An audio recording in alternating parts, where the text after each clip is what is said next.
and someone reads my bio, I'll say to the audience, I'll say, it's always awkward hearing your bio being read. The only thing you need to know about me is I'm from Newfoundland, and people like applaud or send like heart emojis. So it's always it's my kind of secret and most important part of my resume. So I just love that.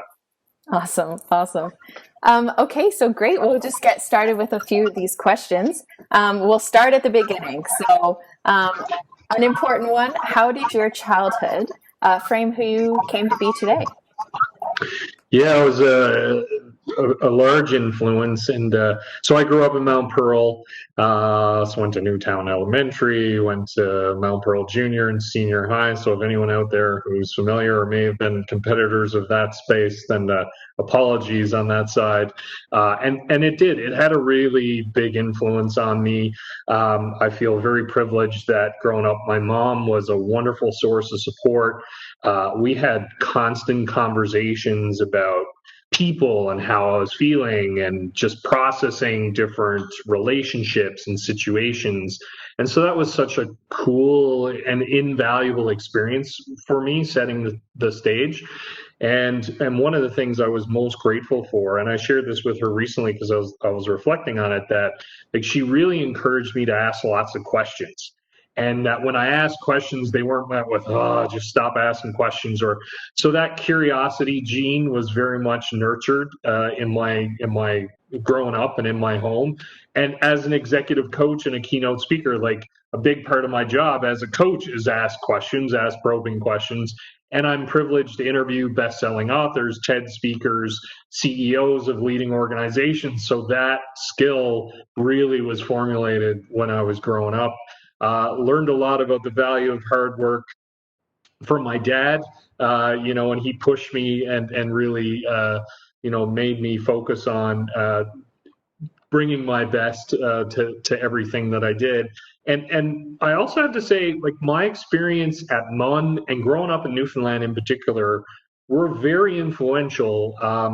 Just the good-naturedness. I just literally got off a call with the CEO before I joined here, and then he kindly said, he's like, you're the most optimistic, upbeat person that I know, and it's such a real joyful reminder and almost proclamation of how awesome it is to be from the province, because that's kind of, no matter where I go, no matter who I speak with, the quality of the character of Newfoundlanders and how we are in terms of our energy and enthusiasm is, so I feel really grateful for that. And I would also say my experience, and even though this may be a little further along my childhood, I also have to give a shout out to MUN, and it was one of the reasons I was really excited to be on this, to be part of the LaunchForth series, is that I did a Bachelor of Science in Psychology, which at the time I didn't realize how valuable it was, because when I went to get my master's and ultimately PhD at Carleton, that really set me up.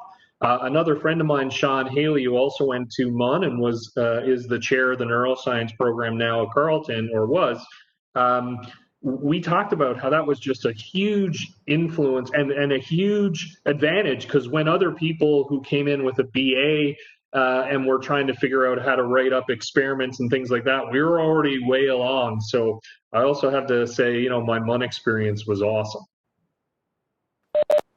That's amazing. Yeah, absolutely. And I actually just completed a program within the Department of Psychology. So yeah, it is fantastic. I love the faculty. And I love that you say that you were encouraged to ask questions. I think that's an important part. And I think a lot of people sometimes are afraid to ask questions in case it's a bad question. So it's great that you were fostered to have that confidence to be able to do so. Well, and just to build on that point, and that's something that I say, there's never a bad question.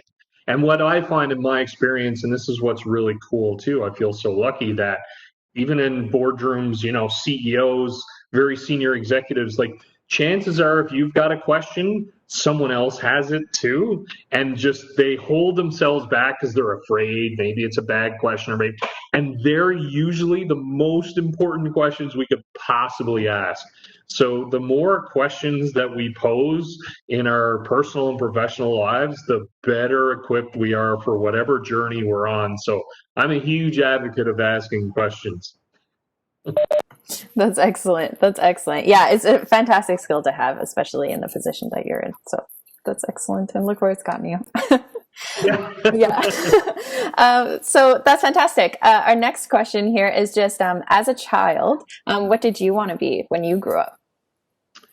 Yeah, so when I was growing up, and this will date me a little bit, I guess, in terms of, I wanted to be a doctor and a psychiatrist in particular. So, and I was planning on going to Munn Medical, actually. That was kind of where I was looking at, wanting to go to med school, and psychiatry was my area of passion. And really, it was because I was a fan of the show Frasier. So, anybody who's familiar with that show, and so just love the people elements of it.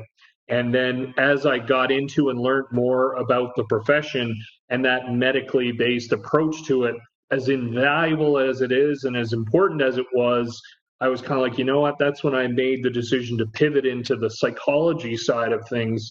Still have tremendous admiration and think it's an invaluable profession. And as I learned more and I got more exposed to psychology and the graduate level courses and advanced courses, I just love this, because even growing up, I was kind of like the high school pseudo therapist. Like, people would come to me to talk through their challenges with their, boyfriends, girlfriends, partners, or their parents. And so I just listen.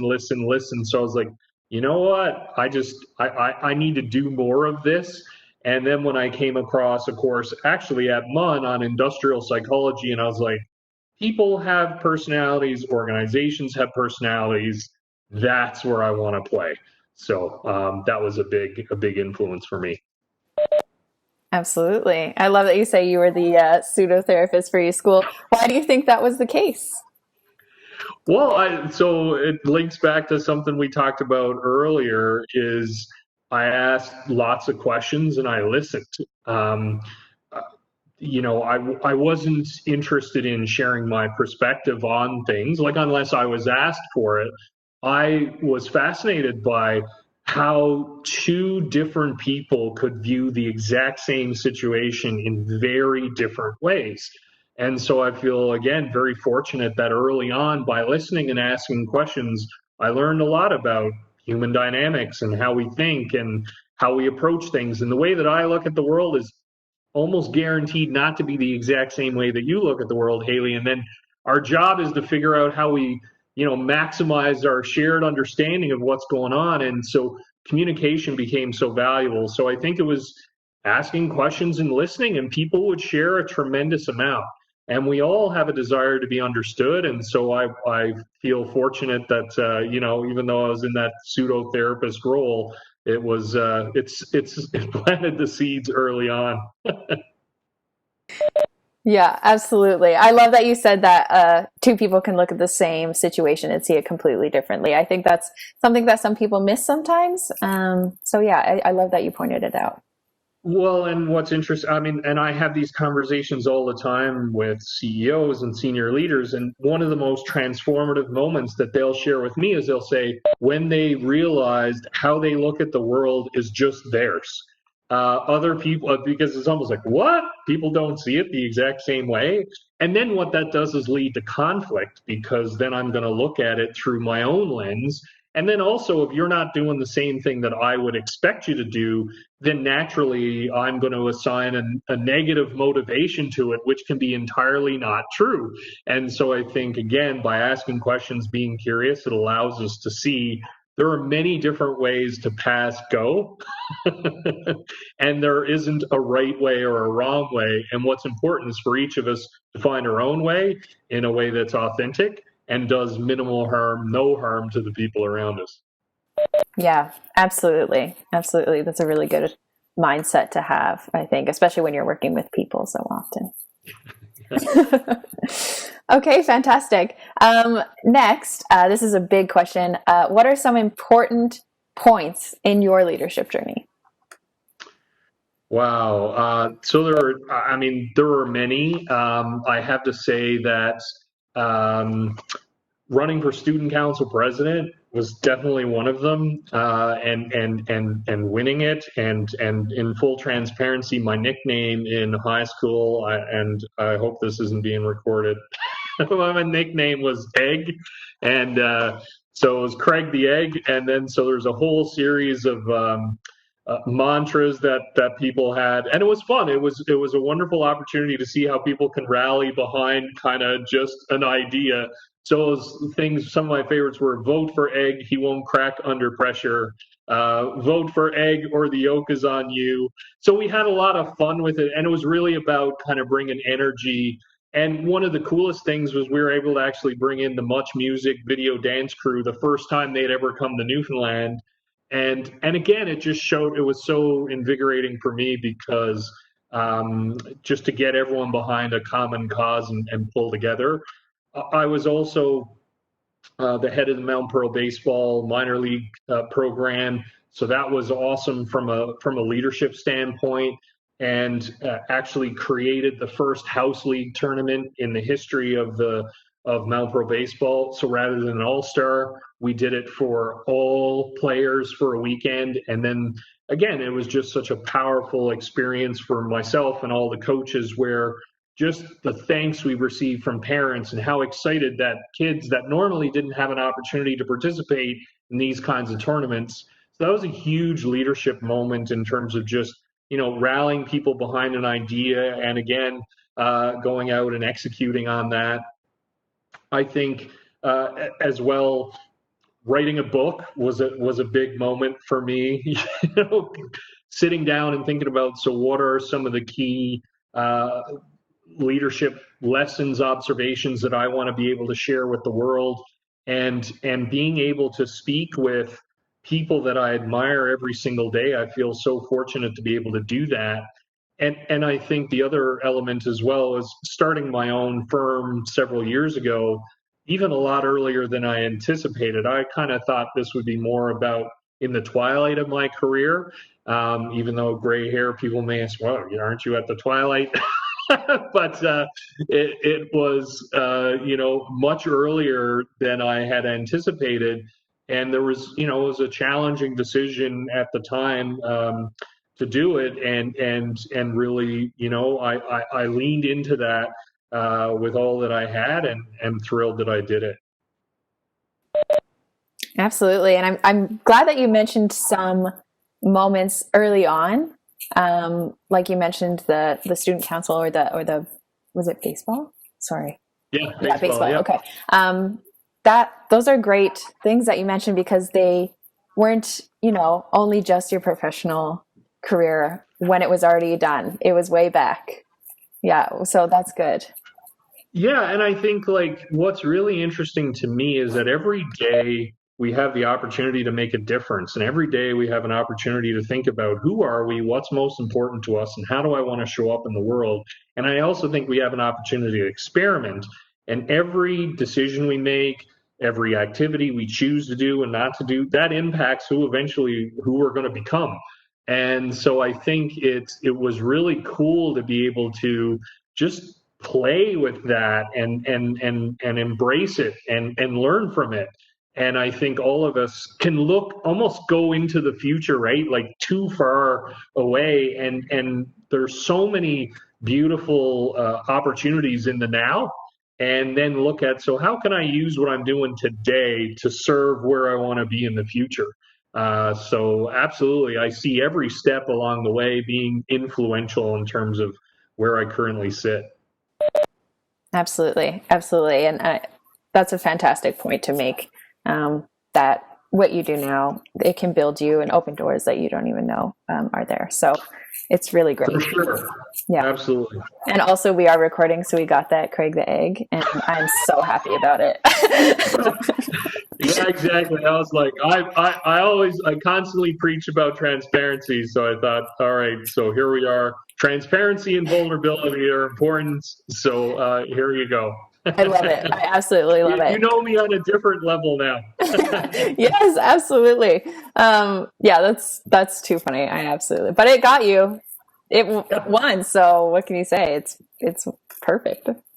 Well, and what was fun was just to build on that, though, was the idea of, so that's one of the things that I really enjoyed about it was, yes, it was egg, like the Nick, but it was almost like a character, right? Like a caricature and an idea as opposed to, and I think, again, for me, one of the lessons I've learned through my journey is we can accomplish so much more together than we can if it's about, like, Craig Dowden being on the, so I really enjoy that when you say, hey, what's important to us, and what impact do we want to have on the world, and find like-minded people, find your tribe, and then be a part of that.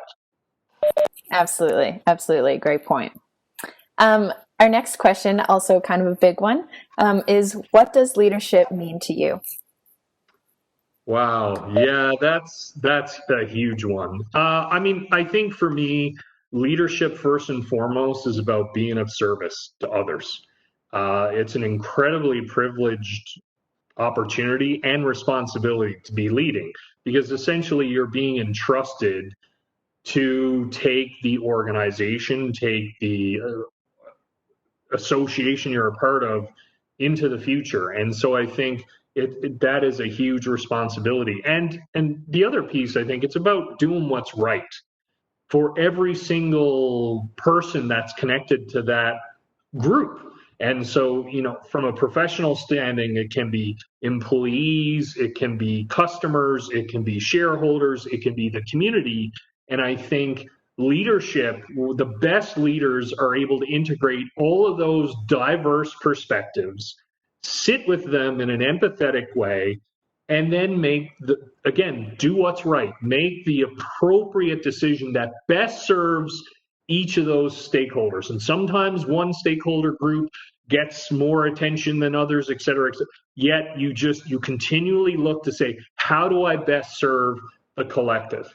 And so it's a mix of head and heart, leading with humanity, leading with humility, and leading with science, with data. Yeah, absolutely. Absolutely. I'm glad that you pointed out that there's different aspects there. I think a lot of people have like a traditional leader in their mind sometimes when the word leadership comes through. So pointing out that humanity and humility are important aspects there is also important. Well, and to build on that is that leadership as well. Another thing for me, it's bringing out the best in others.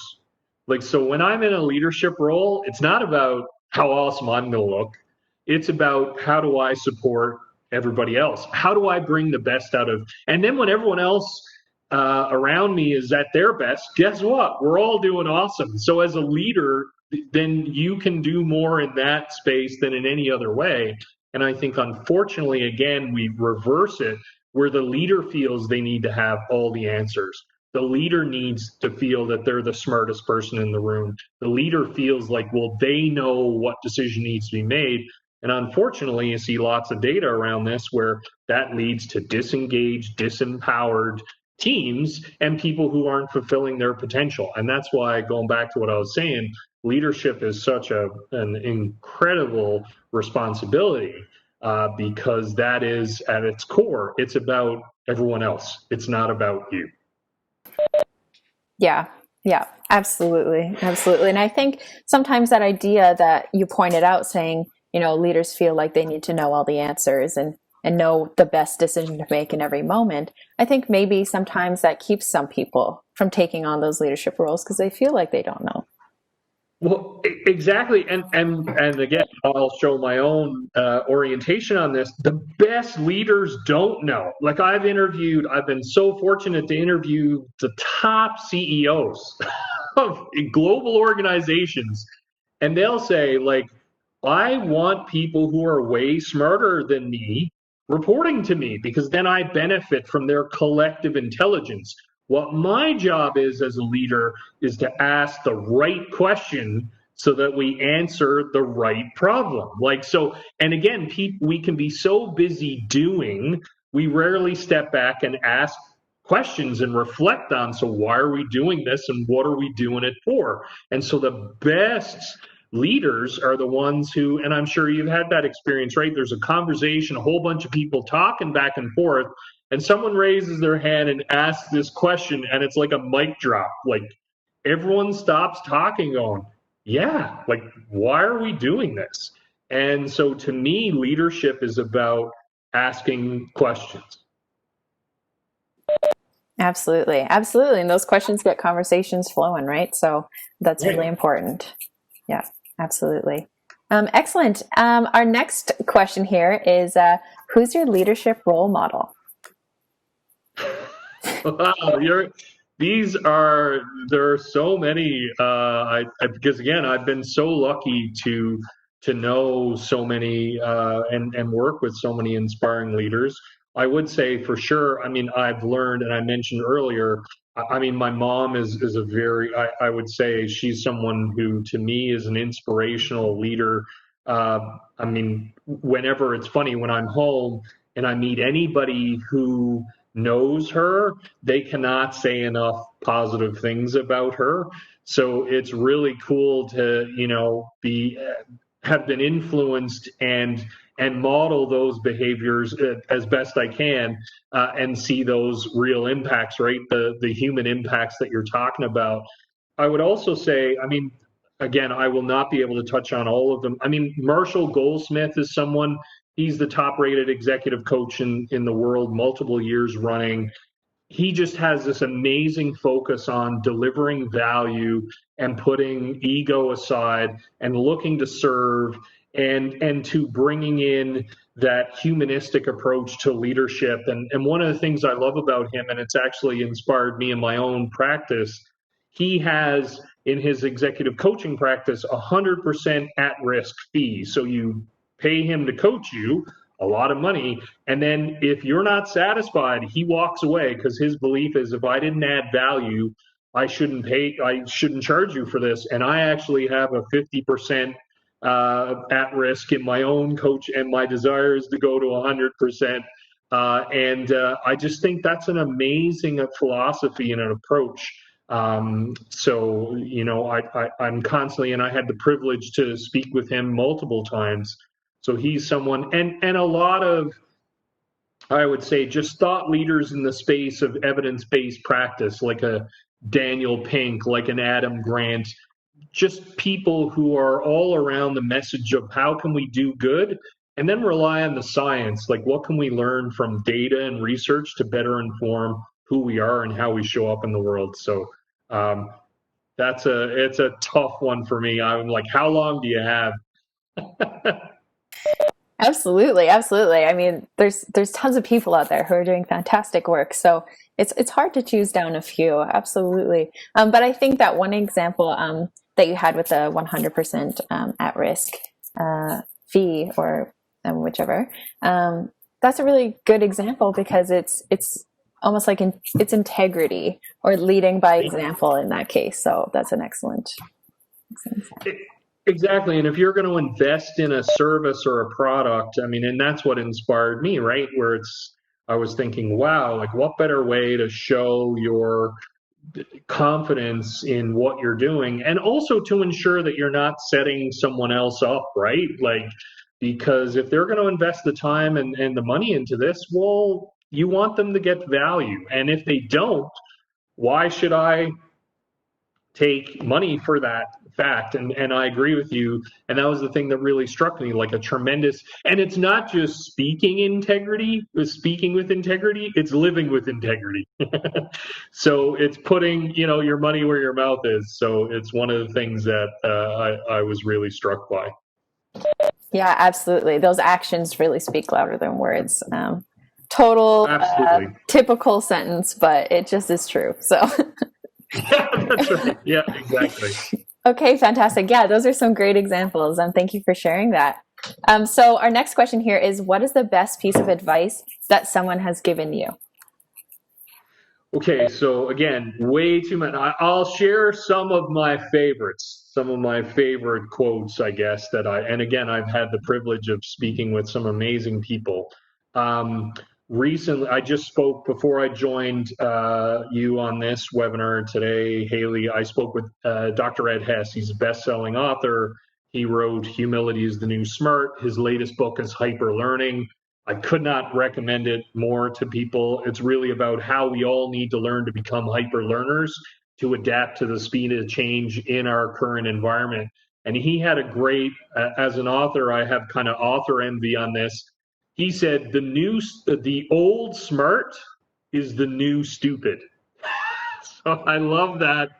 And it was really in space of, we can't kind of look to hoard information or I've got all the answers.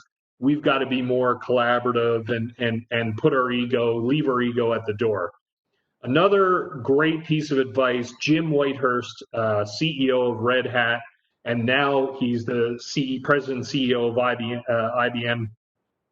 He shared with me, he said, people have an amazing capacity for forgiveness if we give them the opportunity. So I was like, boom, mic drop on that. And then the last one that I would share, because this is a mantra that I follow and also that I share with the organizations that I work with. Adam Grant, who again, I would highly encourage everyone to check out. He's got TED Talks, multiple best-selling books. He says, I speak with the conviction as if I'm right, and I listen with the conviction as if I'm wrong.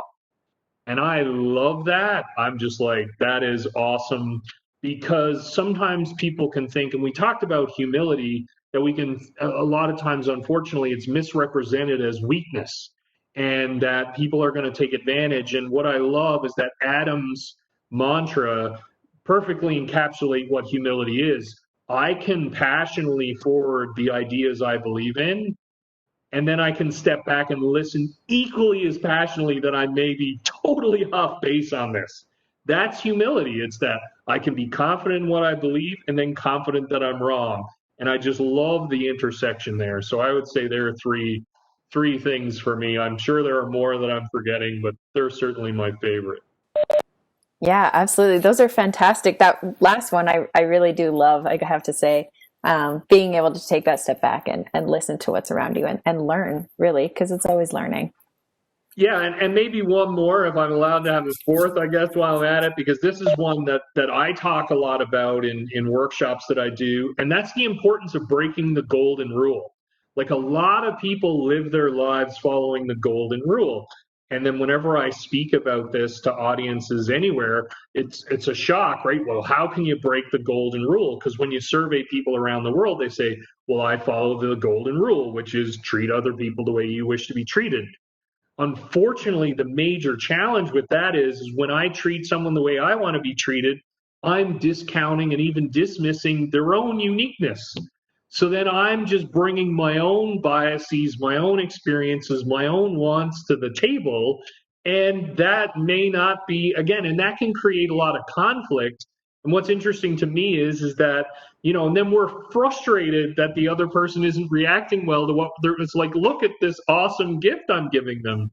And so rather than we break the golden rule and follow the platinum rule, which is treat other people the way they wish to be treated. So I think that's again, something that's very important.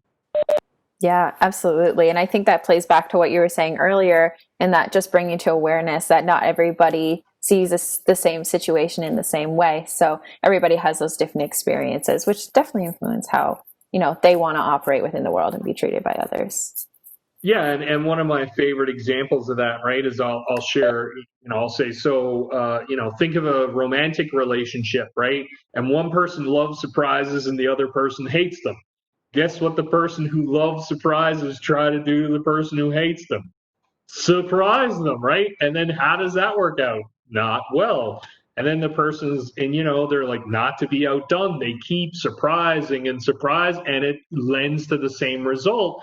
Because again, for the surprise giver, they think this is the best thing. And how can you not love my surprise?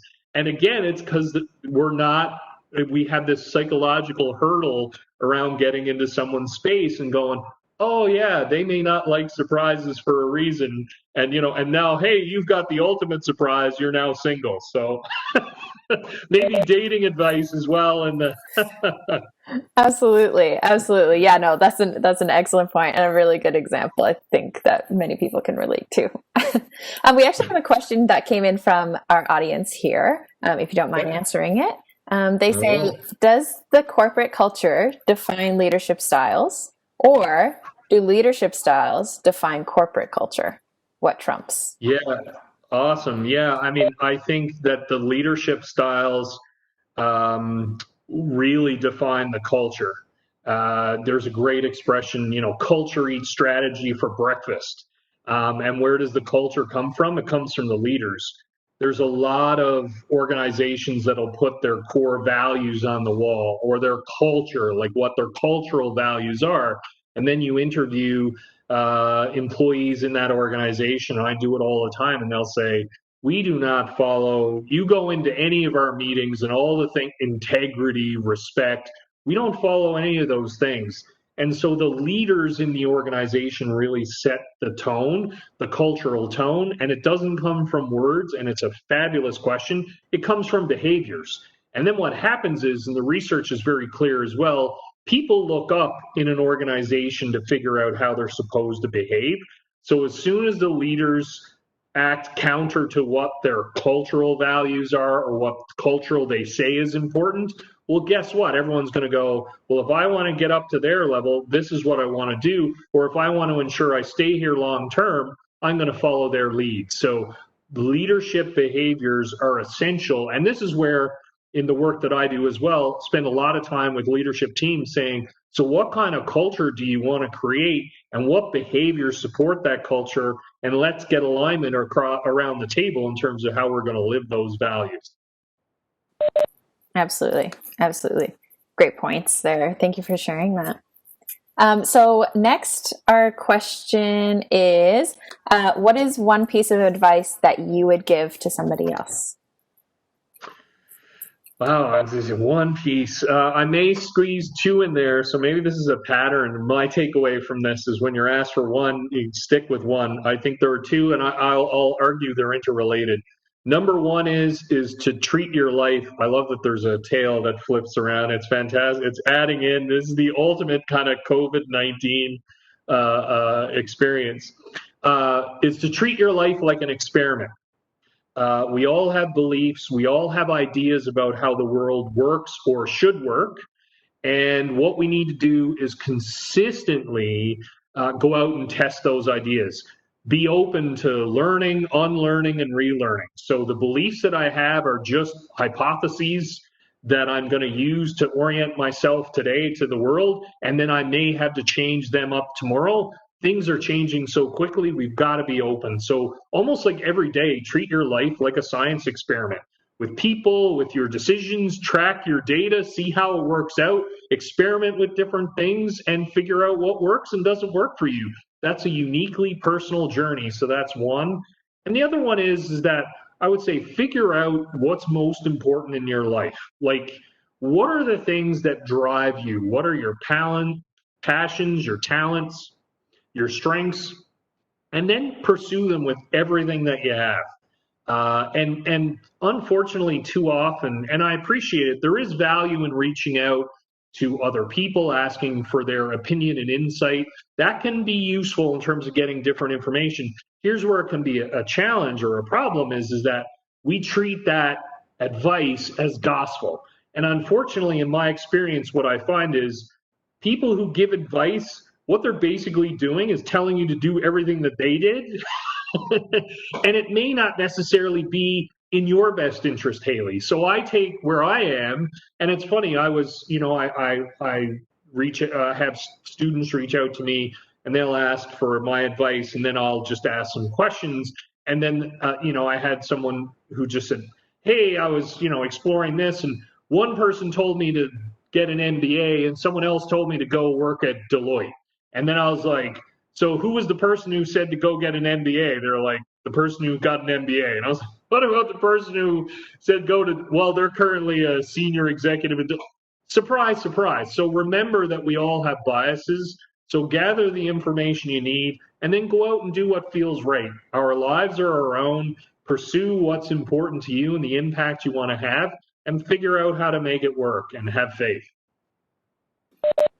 Those are really fantastic pieces of advice, I think. And I like that you said, take advice a little bit with a grain of salt, depending on what those people's experiences are themselves. Because, everybody has the best intentions when they're giving advice. Yes. But everybody has individual experiences. Well, and unfortunately, like when we're asked to give advice, like we just jump right into the advice giving. So here's another piece of advice I would give in terms of for everyone, for all of us, is that when someone asks for advice, like be very clear on what you're giving advice on. Like, because we can jump in and make a ton of assumptions about you and your situation and what you're asking for. And so the more curious that we can be and actually listen and ensure we understand lead with a bunch of questions before you give advice. That's the best way to give the best quality advice, because you have a better view of what they're looking for than you did when you started. Absolutely. Absolutely. We have another question here from the audience. It says, Great. Craig, I love the Frasier and Much Music references. Early in this discussion, same age group. Awesome. Yeah. They go on to say, as we remain in the middle of this pandemic, do you have any lessons for leaders on how to pivot and keep their organizations moving forward? Yeah, thanks. Well, I'm so glad those references struck home. I think for leaders, what's very important is we have to lean heavily on the empathetic side. Listen, everybody is going to go through this pandemic in a different way. We're each going to have our own unique challenges, and what it's going to be. And it's been fascinating for the conversations that I've had, where before being an empathetic leader was important, having humility was important. These skills now are just like at the top of the ladder right now. And so really listen and learn and understand so a couple of core questions that I ask my clients is like, where are you feeling good right now? Like, so what areas in your life do you feel like you have under a reasonable area of control, a reasonable amount of control? And what areas are you struggling? When we all have those. And one of the best ways to access that information as a leader is to share your answers first, so that people know that, it's a safe space to be able to share that. Because without those open, honest, authentic conversations, it can be really hard. And one of the worst things we can do is assume, well, one group has it easier than another, or one person. And that's what's really interesting. There was some fabulous work done out of the Center for Creative Leadership that separated the difference between pressure and stress. And pressure is the extent of the demands that our external environment places on us. Stress is our internal belief about our ability to deal with those demands. This is why two different people can look at the same situation, experience the same pressure very differently. One person is okay, the other person is crumbling under stress. So as a leader, understand the pressure points, in particular the strengths points, the stress points, and figure out what support can you provide to this person, and provide that empathetic ear. Absolutely. Yeah, absolutely. That's a good answer, because I think sometimes people will look at a situation that someone's facing and think, well, I faced that and I didn't have a problem, but everybody deals in different ways. Well, exactly. And I've had people who, so as an example, oh, well, someone will talk about having, kids at home, and they'll be like, oh, you must be so great. You're single and you're on your own. And then someone who's single saying, whoa, like I can't hang out with my friends. I can't go on dates. I can't and again, we tend to just put our own frames over other people and make assumptions and see someone else's reality as, oh, well, this is better than what I'm doing. And once again, this is where just everyone's different. And what's essential is for us to connect on the most human of levels and create a safe space for those conversations and figure out how we can best support each other through this process. Because this is going to take a while and we need to be open. It's everything. Yeah, absolutely. Absolutely. Definitely a time of constant change right now on the day to day. So adaptability, I think, is everyone's keyword. Yeah. No kidding. Fantastic. Our next question is, hard decisions have to be made. How do you make them, and who do you go to for advice? To me, a couple of things. Number one, I think about, so who is or are the party or parties that are going to be affected. So what are the different stakeholders, shall we say, in my decision? So is it just going to affect me? Is it going to affect someone else? Is it going to affect a lot of and then figure out and think about, so what are the impacts on all of those individuals and groups? I think the other thing that I do is think about, okay, so what are my core values? Like, who am I? So at the end of the day, when it's all said and done, what do I want someone to say about me, and how I manage myself through this process? And sometimes, again, emotions can override us. And especially when we're under pressure or stress, we can act outside of our values. So it is an important practice of mine to think about, so who am I, and how do if integrity, we talked about this earlier, is important to me, then what does that mean? And it doesn't mean acting with integrity when things are easy, because then right, it's about, so I'm consistently going to hold on to that value. And what's amazing about that, and it's a constant lifelong journey, the clearer we are in our values and what they mean to us and why they're so important, those harder decisions become easier. It becomes, it becomes clearer what needs to be done. It still may be really, really challenging. It's clear. And then the beautiful part of that is that then there's an acceptance. Despite the difficulty of following through on that decision, there's an acceptance and an inner peace attached to, I'm following my values, I'm being authentic to who I am. That's really important. Absolutely, absolutely. And funny enough, I think that's kind of a theme that we've heard throughout this LaunchForth leadership series, if anyone here has seen the others. But even back when Dr. Timmons was speaking, she said, character is easy to have in those situations that are easy, she said, but really it comes through in those difficult times, which you've reiterated here. So I definitely think that's an important message for sure. Mm-hmm. No, absolutely. I would fully agree. Yeah, absolutely. Okay, and next, how can your story inspire students to launch forth on their own leadership journey, or anybody here who's listening? Well, it's very kind. I mean, if there's anything that, to me, throughout my life and my career, and when I was the managing director of a couple of different consulting firms, we would have team meetings, and I would say, if the work that we do causes someone to sit back and reflect, or pause and ask themselves a question that they didn't before you had that's success. So if anything that I've said has triggered that, that's wonderful and that's awesome. I think for me, the number one piece about my journey is that it's non-linear. Like, life is non-linear, personally, professionally. Like, you can have a plan, and everyone has plans, and then things can shift.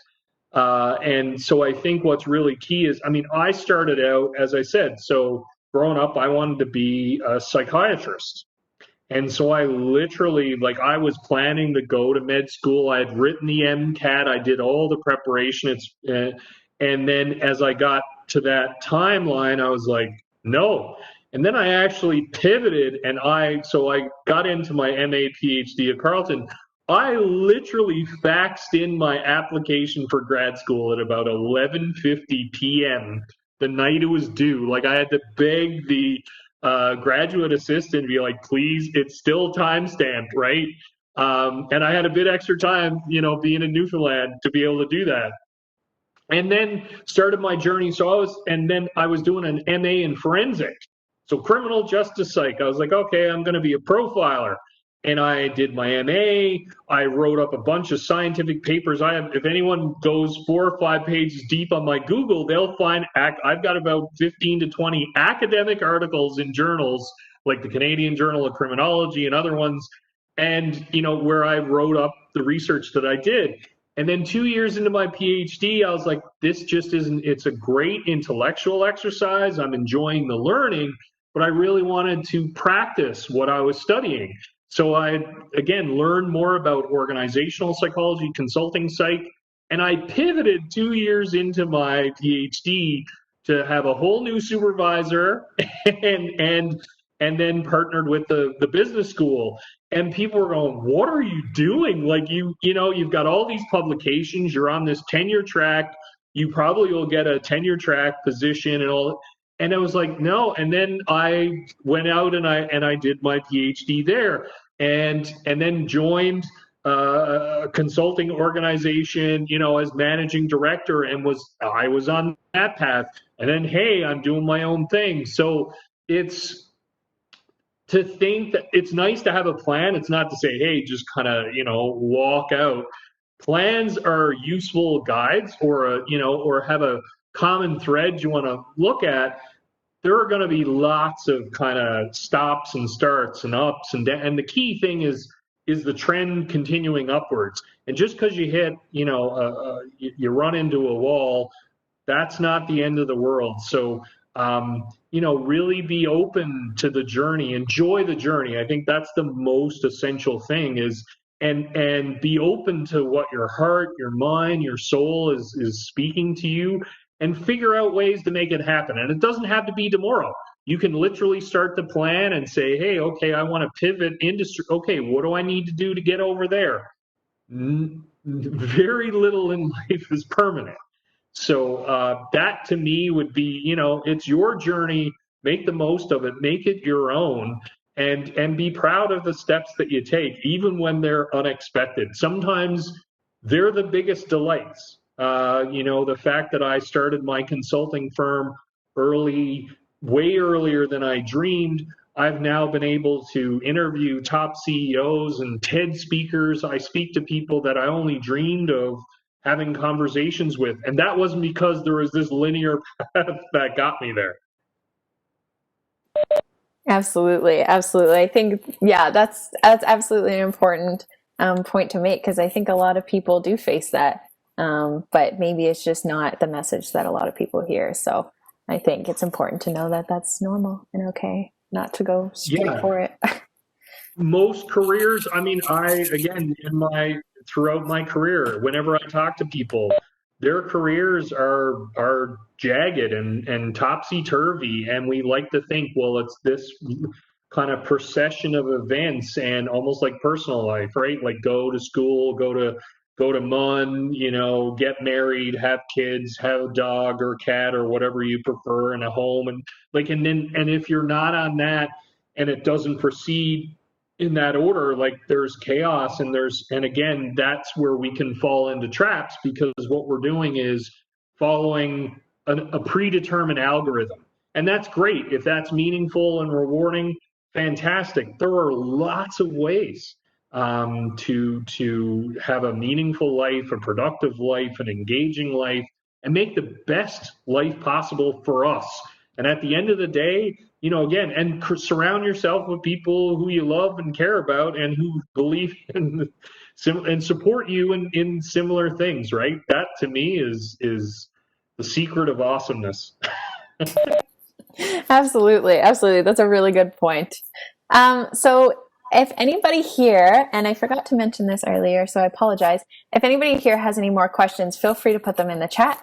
Craig has actually agreed to send out a few books to those who have been engaging with our conversation today. So if you have any questions, and maybe that pushes you to ask that question you were afraid to ask, like we were talking about, then go right ahead. And maybe we'll be picking in some names at the end for getting a book. Which would be fantastic. And Craig's book, of course. We do have one question here, actually.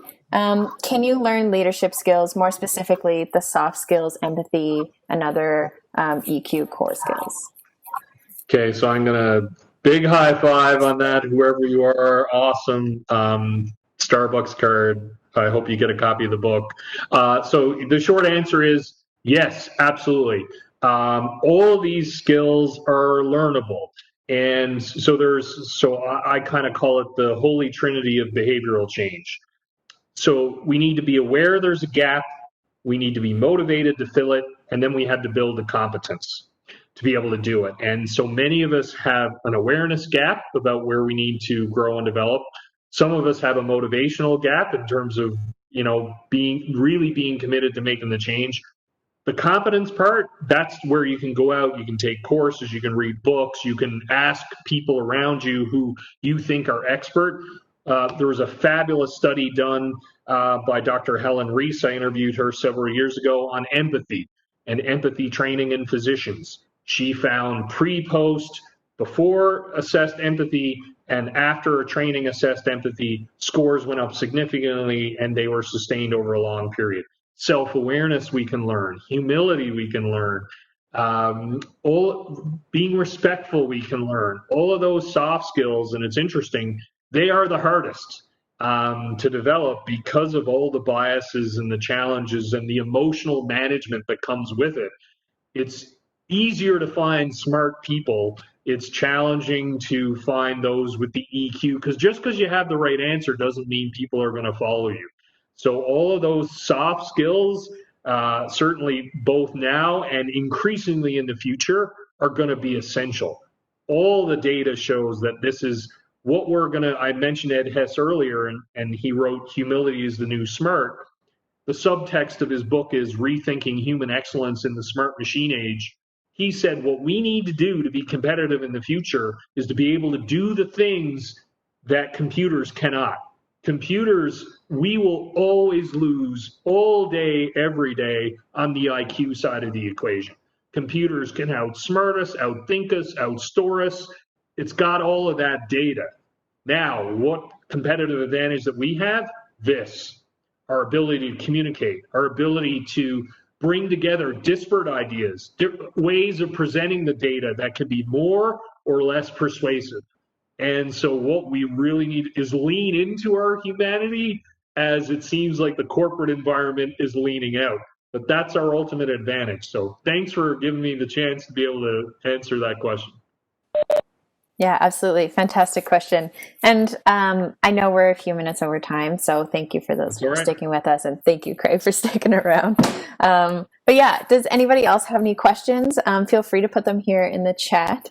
It's been really great questions that have been coming forward. So we really appreciate those for sure. Okay. Give it a few minutes. Yes, thank you. They were great questions. All of these questions were awesome. Good. Excellent. Excellent. But I'll just say now, thank you everybody who came and is listening. And if you're watching this recording, thanks for watching that as well. We're glad that you took the time to do so. And of course, thank you, Craig, for coming and speaking and sharing your story and all of your insights. It really does, it's eye-opening to hear other points of view and your leadership story. So thank you. Oh, you're welcome. As I mentioned, I cannot sing enough praises for MUN wherever I go. To have the opportunity, I just feel very fortunate and really appreciate the invitation to come back and share my story, and always happy to support MUN and be a part of MUN. It was a huge part and a huge influence for me. And if there's, as I said, if anything there, and anyone wants to connect with me, I'm on LinkedIn. I always say to people at events where I speak, I'm like, I want to turn social media into a Newfoundland kitchen party. So send me an invite to connect on Facebook or LinkedIn, or follow me on Twitter and say, hey, I'm always happy to. To me, I'm passionate about positive leadership and creating a community that's passionate about that idea. And we're all leaders. We're all CEOs of our own lives. So, at the end of the day, and the more we can learn and support each other in our collective and individual journeys, the better. So happy to connect with any and all of you. Perfect. And we actually just had a couple questions come in. Do you have the time to answer them? Sure. Yeah, okay. Why not? Great. So one says, thank you. This was very insightful. I do have a question. How do you deal with leadership criticism or co-leads or workers that disagree with your decisions? Yeah, I mean, I think at the end, if they disagree with my decision, what I'd be interested in is really understanding. So hear them out, understand. So what was it about my decision that you disagree with? What decision would you have made? And really take the time to listen to their perspective. And at the end of the day, as a leader, you can give them that space, hear them out, and still entirely within our purview to say, I appreciate the concerns that you expressed, and I hope you can also appreciate that at the end of the day, the decision was mine. And I'm moving forward with this and happy to continue the conversation and want to ensure that, you contribute and you know what? And if things shift, I'm very much, we're not going to, continue down this path if it's broken, and this is what I think the situation requires.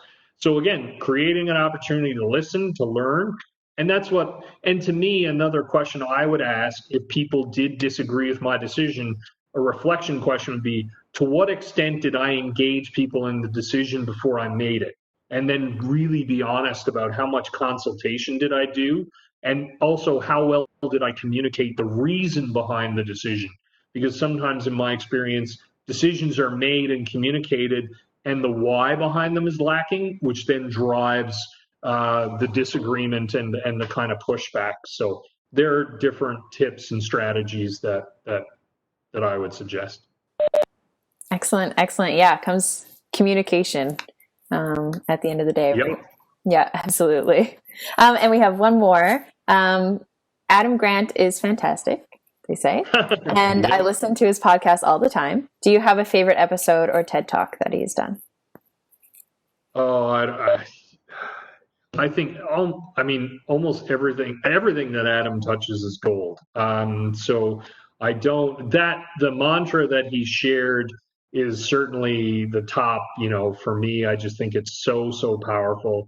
I love his book, Give and Take, and in particular in terms of how he approaches things in terms of what the strategy we want to use in life is to be a predominant giver. And so I think that's another great takeaway, is how can we give the most of ourselves and the most value to other people?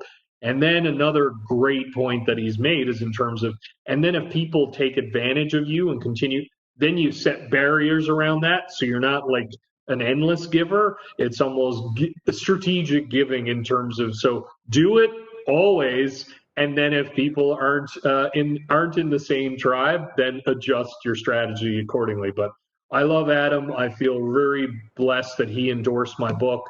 And I'm privileged to know him for many years. And just so he is just as awesome a human being, if not more so, than what you hear and observe in his Work Life podcast. And everyone watching, go check it out. He is dynamite. That's awesome. Yeah, excellent. Yeah, some resources for people to go check out after this. So that's really beneficial. Okay, perfect. If anybody has any more questions, feel free to send them to me. Even I can send them on to Craig in the future, and I'm sure he can get back to us. So yeah, thank you so much, everybody who asked questions and engaged in this conversation with us. We really do appreciate it. And it looks like we have someone just saying thank you for your insightful experiences and advice. Had a great time listening to you. So you have some thank yous coming in here from the audience as well. Thanks. Yeah, Awesome. Absolutely. My pleasure. Good. Perfect. So thank you everyone for joining us, and thank you, Craig, for joining us and taking the time, even a little more time than I had originally told you. So thank you. And yeah, we really loved hearing what you had to say today, and this has been recorded. So we're hoping to share it on social media possibly in the future. Yeah, awesome. Well, you're most welcome, Haley, and thanks to you for stepping in. I know that wasn't the original plan, so you were living with resilience today in terms of taking the reins and having to ask the questions. So you did an amazing job, and I had a lot of fun sharing examples. And hey, you got me to be able to talk on egg and other kind of things. So they were unexpected gifts that came out through the discussions. So no, thanks to you. The pleasure was all mine, and I love the audience questions, and look forward to staying in touch. Excellent. Yeah, thank you for being so open with us and sharing those stories. Okay, great. Have a fantastic weekend, Thanksgiving weekend, if you do celebrate it. And yeah, have a fantastic time, everybody. Thanks for joining. All right. Bye for now, everyone. Bye-bye.